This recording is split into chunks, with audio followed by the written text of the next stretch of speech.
Madam, sir যদি আপনাকে ভালোবাসতে চান, আপনার প্রতি নিজের স্নেহ দেখাতে চান, তারও তো একটা কারণ থাকা দরকার। আর সেই কারণটা হবে আপনার কালকের পরীক্ষার রেজাল্ট। ম্যাডাম, কথা বলুন প্লিজ। শুভ, আমার মনের অবস্থা ভালো নেই। তুমি ঠিকই বলেছ, এই অবস্থায় আমি পরীক্ষায় লিখব কিভাবে, পাশ করব কিভাবে? আর যদি পাশ করেও যাই, কিভাবে আবার ভালোবাসা পাবো? আমি বুঝে গেছি সবই অসম্ভব। অসম্ভব কেন বলছেন ম্যাডাম?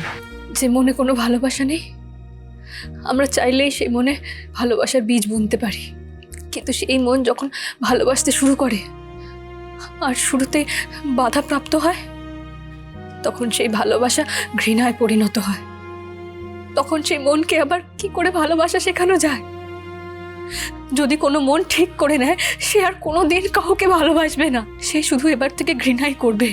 ম্যাডাম, আপনি এসব কি বলছেন? এই টেডি বিয়ারটা দেখো, এটা আমার বাবা ছোটবেলায় আমার জন্য ভালোবেসে নিয়ে এসেছিল। এই চিঠিগুলো পড়ো।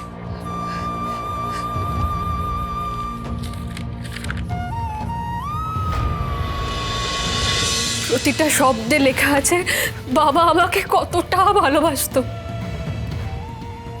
তাহলে এখন আমাকে এত ঘৃণা করে কেন? কেন আমি বাবার এত কাছে থেকেও এতটা দূরে? কেন আমার বাবা তার স্নেহের হাতটা আমার মাথায় রাখে না? আমি কি করেছি? কি অপরাধ আমার শুভ? বলো না, আমি কি সারা জীবন বাবার কাছে ঘৃণার পাত্রী হয়ে থাকবো? বাবাকে আমাকে কোনোদিনও ভালোবাসবে না? এরকম হাজার হাজার প্রশ্ন আমার মনে ভিড় করে আছে শুভ। আমি জানি না এত প্রশ্নের উত্তর আমি কিভাবে পাবো। আর এত প্রশ্নের মধ্যে আমি কালকে পরীক্ষার প্রশ্নের উত্তর দেব কিভাবে? আমি তো জীবনে আর কিচ্ছু চাইনি। আমি শুধু আমার বাবার কাছে থাকতে চেয়েছি, বাবার একটু ভালোবাসা চেয়েছি। আচ্ছা তুমি বলো না, আমার বাবার মেয়ে হয়ে এইটুকু চাওয়া কি খুব অপরাধের?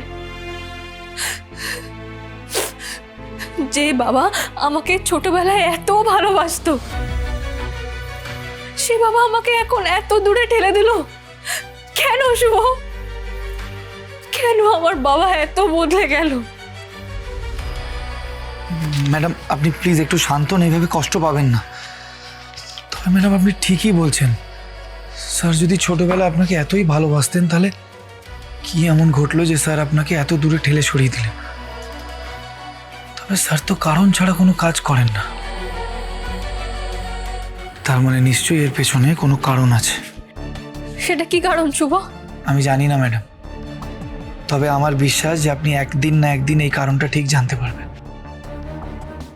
তবে ম্যাডাম, স্যার যদি আপনাকে ভালোবাসতে চান, আপনার প্রতি নিজের স্নেহ দেখাতে চান, তারও তো একটা কারণ থাকা দরকার। আর সেই কারণটা হবে আপনার কালকের পরীক্ষার রেজাল্ট।